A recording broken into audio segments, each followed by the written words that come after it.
بسم الله الرحمن الرحيم. والطور وكتاب مسطور في رق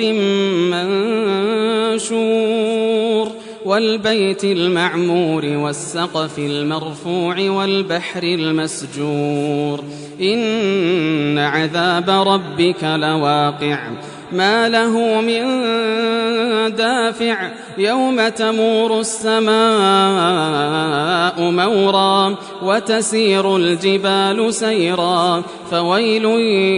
يومئذ للمكذبين الذين هم في خوض يلعبون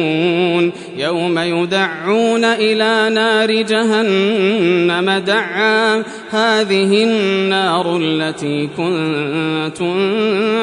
بها تكذبون أفسحر هذا أم أنتم لا تبصرون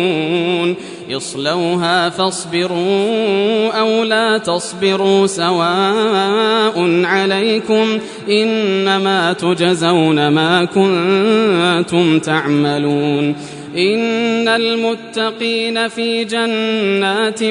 ونعيم فاكهين بما آتاهم ربهم ووقاهم ربهم عذاب الجحيم كلوا واشربوا هنيئا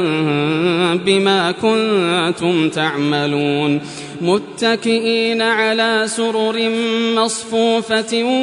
وزوجناهم بحور عين والذين آمنوا واتبعتهم ذريتهم بإيمان ألحقنا بهم ذريتهم وما ألتناهم من عملهم من شيء كل امرئ بما كسب رهين وأمددناهم بفاكهة ولحم مما يشتهون يتنازعون فيها كأسا لا لغو فيها ولا تأثيم ويطوف عليهم غلمان لهم كأنهم لؤلؤ مكنون وأقبل بعضهم على بعض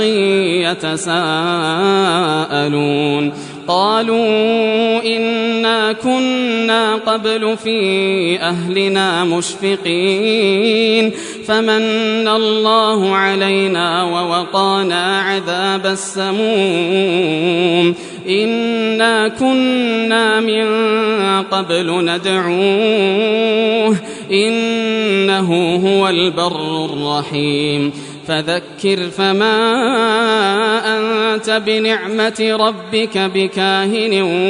ولا مجنون أم يقولون شاعر نتربص به ريب المنون قل تربصوا فإني معكم من المتربصين أم تأمرهم أحلامهم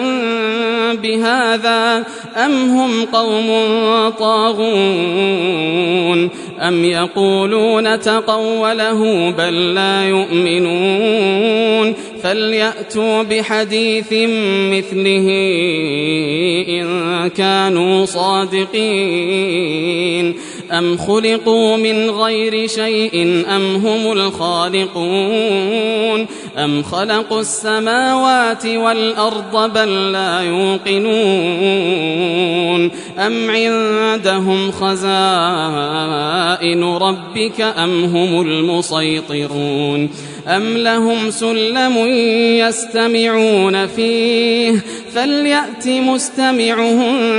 بسلطان مبين أم له البنات ولكم البنون أم تسألهم أجرا فهم من مغرم مثقلون أم عندهم الغيب فهم يكتبون أم يريدون كيدا فالذين كفروا هم المكيدون أم لهم إله غير الله سبحان الله عما يشركون وإن يروا كسفا من السماء ساقطا يقولوا سحاب مركوم فذرهم حتى يلاقوا يومهم الذي فيه يصعقون يوم لا يغني عنهم كيدهم شيئا ولا هم ينصرون وإن للذين ظلموا عذابا دون ذلك ولكن أكثرهم لا يعلمون واصبر لحكم ربك فإنك بأعيننا وسبح بحمد ربك حين تقوم ومن الليل فسبحه وإدبار النجوم.